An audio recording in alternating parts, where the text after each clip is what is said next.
I'd like to welcome you, Fiona, to our Spotlight interview series on leadership. So you lead the business services group here at Hill Dickinson, which includes a whole variety of practice areas. Quite a few. Quite a few, from corporate, commercial, real estate, employment, private wealth, quite a range. CDR, restructuring, pensions. I probably missed a few there still. Wow. And as well as that, you've also been a long-standing litigation partner. Yes. I also want to say a big congrats on the rise of Hill Dickinson. Thank you. Which is everywhere at the moment. Interesting. But I thought, first of all, we just focus a little bit on you and your role. So you've been a litigation partner for many years. Was a legal career always on the cards for you? There was no lawyers in the family, so it wasn't sort of, something I was expected to do or anything. I think I just kind of really enjoyed kind of legal and crime dramas and things, and the law was just something I was interested in. So did quite a bit of work experience and things when I was sort of younger, and just thought, I'd like to do something I'm interested in. So I just sort of gravitated towards that, and then went off and did a law degree. Amazing. But it's certainly been a very interesting career. As a commercial litigator, no 2 days are the same. There's always different clients, different people, different reasons why the disputes have risen, all sorts of different sectors. So massively interesting, and really pleased I chose it as a career. And you've obviously taken on more and more management responsibility, going from sort of head of commercial litigation, national head, stepping up, and obviously for the last couple of years you've now been head of the whole business services group, which obviously CDR is one of the parts of that group. Why did you decide to take on the head of business services group role? Not sure I decided to do it. I think I'd been running the national CDR practice group for a number of years, and had quite a lot of sort of success with that in terms of helping to grow the team. I'd also been one of the elected members on our LLP board for probably about sort of 4 years, I think. And that gave a much broader insight into the business of the firm and not just the practice area. So I think I felt like I had some good insight into what we needed for the role, what I could add to it, and so I was up for a challenge and decided I'd take it on. So And has it meant you've had to step away from fee earning? In large part, I have. I mean, we turned over nearly 100 million last year in business service group, and there's over 400 people in the business group. So that's a lot of people to look after, and we've also been bringing in quite a lot of lateral hires. I think if I was doing much fee earning, then I probably wouldn't be doing the business group leader role properly. So I still do a bit of litigation for special clients, but it's still quite keep your limited. hand in. Quite limited. But I do miss it actually, because I used to love the kind of fun of running cases and getting results. So I do miss it, but I still sit within the commercial disputes team in our Liverpool office. So I'm still around. And how different is it being head of business service to some of the other roles that you've had? In some ways, it's probably quite similar. Just the numbers are a lot bigger, and there's a lot more people to look after. As I said, we did nearly 100 million last year, and we've got over 400 people in the group now. You also, though, it's a more sort of broad and strategic role. And you also need a good understanding of the other practice areas. I've always got a queue of corporate lawyers telling me, what I don't know about the corporate practice area. Having an understanding of all those other roles and the dynamics of them, and how it all fits together and how we can kind of cross-sell and everything, that's a big part of the role as well. But every day is a school day. Yeah. Do you think it requires a different skill set to be the head of the business services group as opposed to the head of litigation, for example? Not particularly. I think a massive part of the role is all about the people, and if you've got the right people in place with the right motivations, and you're giving them the right support, then a lot of that then takes care of itself. So I don't think it's a hugely different skill set. As I say, a lot of it's about the scale of it and understanding the practice areas. So I was going to ask, how did you learn the skills? But do you think they're just innate, actually, if you're good with people? Yes. It's just a bigger remit, essentially. Yeah, and I think we're quite good at Hill Dickinson in terms of our sort of development team. So we do a lot of kind of soft skills training, and that's, for all the partners and other people within the business as well. So I think, you sort of gradually sort of learn that over time, and, you kind of adapt and, have your own way of doing things, don't you? I was going to ask you as well, I guess that leads on to, how did you actually learn your management style? Did you have particular mentors? Was it picking up from just people? I think it's, I suppose, having an awareness of how other people fulfill some of those leadership and management roles. And, we can all look at people around us, and there's good managers and there's poor managers. And it's like looking at, well, why are they a good manager? And, then sort of taking that into your own style and delivering that in your own way.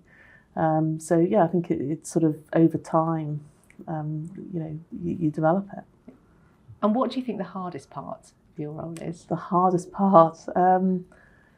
I'd probably say the hardest part is probably having some of the difficult conversations that, we need to have with people sometimes if, perhaps things aren't working out in the way that we'd want to.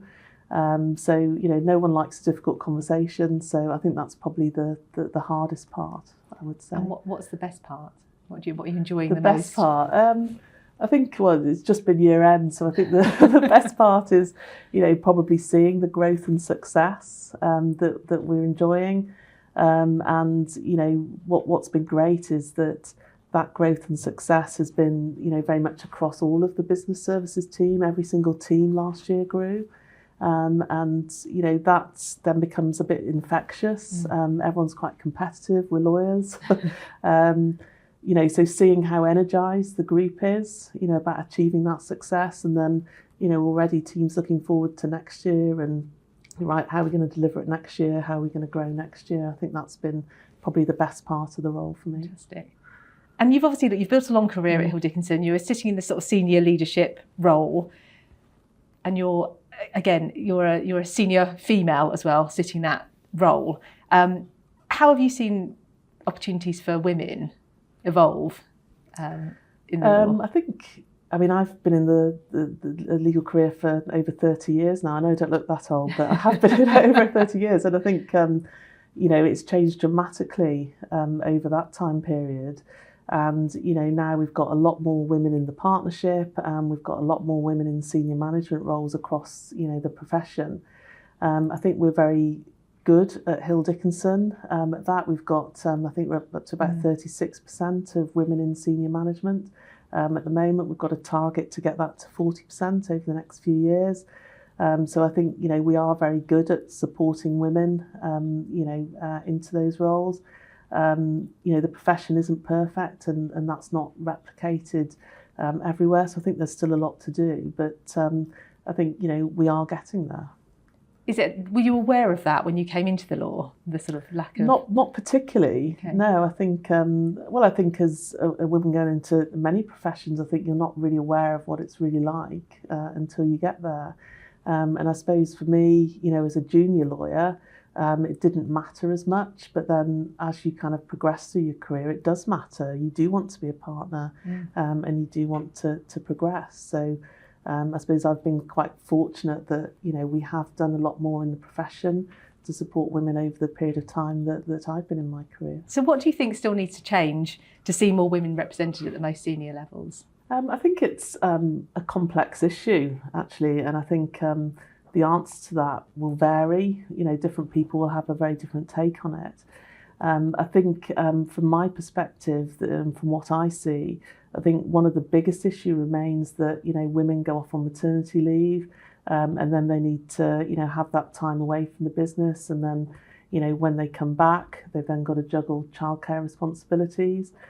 So as a profession, we'll often lose, women from the law. They won't come back, or when they do come back, it's really tough to, come back after having so long out of the business. And also, then having to juggle childcare responsibilities and, without wanting to generalise, in some relationships it's different, but in many relationships it's the women that take the burden of that childcare. That goes on for years. So really supporting women with that, and I think really kind of being understanding that, in certain times of a woman's career, then they might be able to give more than other times. And in my career, I've had periods of time where I've worked for 3 days.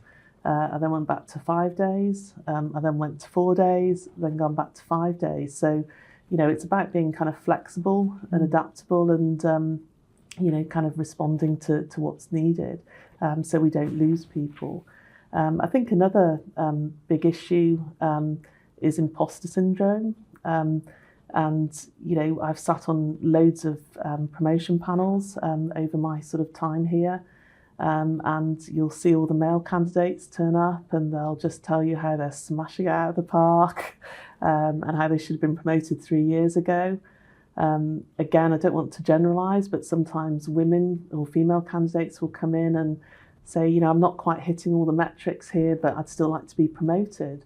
And often they're far better candidates on paper than some of the male candidates. So I think, really helping with that and, providing development, confidence building and mentoring is really important. But also having role models in the business. Having role models. Be able to see, actually, people can make it all the way through and, actually then the firm's really promoting that. Yeah, no, absolutely. Having good female role models, and then those, kind of women in senior leadership really supporting other women in the business to bring them up through. And there's some great research by McKinsey that, if you've got a diverse board, that board will deliver a much superior financial performance. So there's absolutely great business reasons, absolutely, why we should be, bringing women up through the business, and indeed, other groups as well. It makes good business sense. Yeah. And talking of good business sense, I wanted to talk a little bit about the trajectory of Hill Dickinson. I think the whole market has seen the rise of the firm. You've obviously seen it from the inside. So I wanted to ask, what was the firm like when you first joined it? Yeah, so I've been at Hill Dickinson about 16 years now. When I joined it, it had a strong reputation and a good history. But it was probably fairly typical of a lot of, fairly traditional law firms at the time.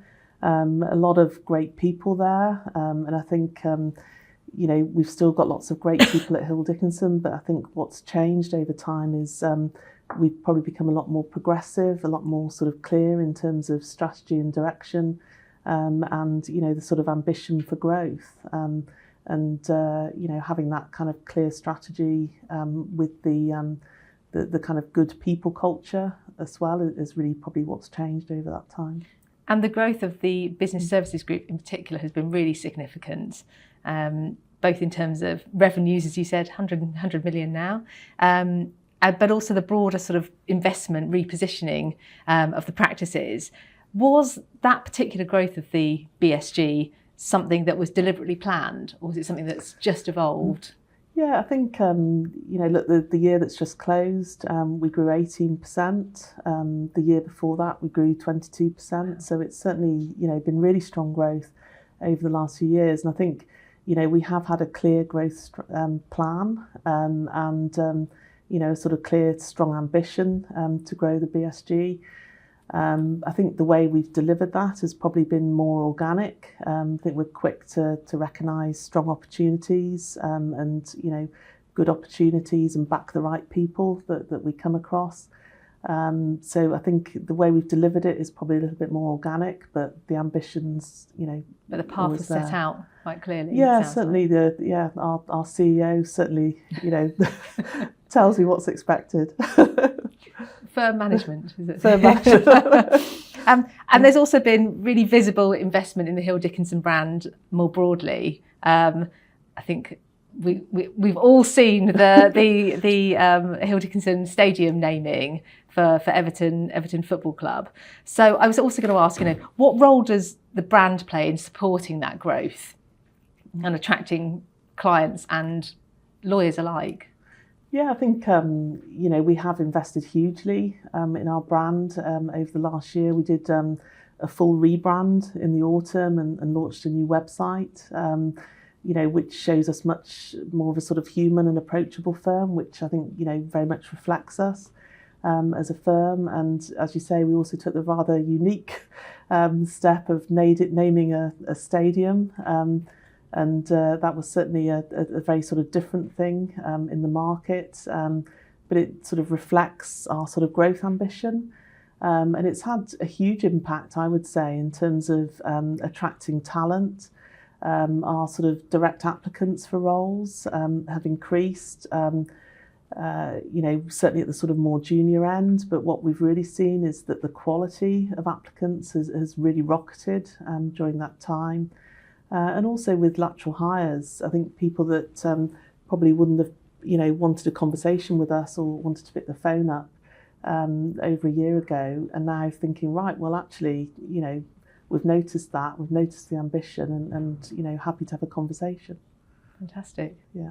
I've got to say, I do see it everywhere now. I think maybe I'm looking out for it, but it is fantastic. Yeah, it is, and it's really been really engaging, for our people. We have numerous kind of team away days that we've had at the stadium. So, I think probably most of our sort of Hill Dickinson teams have now been to the stadium. We've had all sorts of unique events with sort of play on the pitch type events. So, there's a real enthusiasm, but even for the people in the office that are not blue, and it's across all the offices that people have been enjoying that. It sounds like it's been a very inclusive initiative as well. Yeah. For which I was also going to say, for senior lateral hires, because I think that's also, we've seen how many good hires you've made recently. For sort of future sort of senior lateral hires who are looking at firms like Hill Dickinson, culture and sort of positioning are often key. How would you describe the firm's culture today? And why do you think it makes an attractive platform for partners? Yeah, I think we provide an absolutely great platform for laterals. We've had 8 years now of successive growth. We're very forward-thinking with a very sort of clear strategy that we're delivering. Our partnership is largely full equity, so it makes it sort of very fair, and we're able to sort of pitch, people's reward compared to, with what they're contributing. We're also, I would say, very entrepreneurial as a partnership, and are hugely transparent. So I think, for partners who are keen on, really growing their practice, then I'd say that we provide a great home. And partners who want to join us will be ambitious and forward-thinking, but ultimately bring probably a human touch to what they're doing. I think that positivity around the investment in the brand, the investment in the hiring is really being seen by the market. And I think that's an attractive thing to want to join a firm that's doing really well, actually bringing new ideas in. I always think of Hill Dickinson as being a commercial firm, but as you say, with a humanness about it, which I think is definitely being reflected in the hires that you're making. The red law been helping us with. Yes, thank you very much. So beyond the obvious metrics, are there key things that you're looking at when the ideal partner comes across? What is the ideal partner? What sort of key things do you look for? Yeah, I mean, look, we obviously, the business plan is an important part of it, and that needs to be right. It needs to kind of fit in with, what we're doing in the various teams. But an absolute non-negotiable for us is cultural fit. If the person, isn't the right cultural fit, then we wouldn't bring them in because, it just wouldn't work for us. So, that's hugely important. And, we absolutely pride ourselves on our culture here. And I would say it's been a key part of our kind of success factor. So we wouldn't sort of, try and jeopardise that. So, no matter what the size of someone's business case might be, if they're not the right culture fit, then it wouldn't be for us. Okay. There's obviously been quite a bit of growth over the last, as you say, last 8 years have been continued sort of growth. Are there any particular main challenges that you've had to handle in your role that comes along with that growth? Yeah, I mean, I think, with that type of growth, then, obviously integration is a huge issue, which we're very conscious of and we kind of work quite hard at. Very keen to try and get people to kind of land well and support them, growing their practices and settling their practices in. And I think we see that very much as that's everyone's issue. It's not just the partners, supporting the lateral partners. So, the culture is very much welcome people and, help them to settle in and grow. You've got a very high retention rate as well, so I always think, well, integration must be going well too. Yeah, we're not a revolving door at all. I mean, when we bring laterals in, we want them to work. We don't think, right, let's hire 10 and 6 will make it. That's not the approach at all. It's like every one of them we would expect to do well here. Fantastic. Are there any particular areas that you're seeing as key growth areas for the business services group over the next few years? I think, look, London's our biggest market. There's been a lot of lateral activity in London. So very keen to continue growing business services in London. We've been lucky enough to have some really good laterals into London over the last couple of years. Also for us are probably our newer offices. Leeds, Birmingham and Newcastle. We're very keen to continue to grow those. Leeds is a bit more advanced in terms of its development, very keen to have full service offerings in those firms that are very much connected to their local markets, but also working well with the national teams. So there's so much more opportunity, for growth that we see, but we won't move until we get the right opportunities. So you're going to be ever busier? Ever busier, I think. So just lastly, I just wanted to sort of just go back to you really and reflect back on you. Looking back on your career so far, you've obviously been a litigation partner for a long time. A long time. You've taken on various different sort of increasing responsibility, sort of managerial positions. What do you think has been the most important lesson that you've learned along the way so far? I think probably make sure you enjoy what you're doing. So, make sure your practice area suits you, and also make sure that you're working with some great people.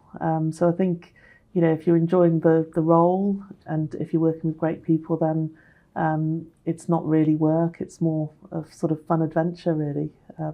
So I think that's the advice I'd give anyone. And is that the key advice? I was going to sort of, I guess, finish up with it. What advice would you give to lawyers who are looking to sort of build a practice or thinking about stepping into leadership roles?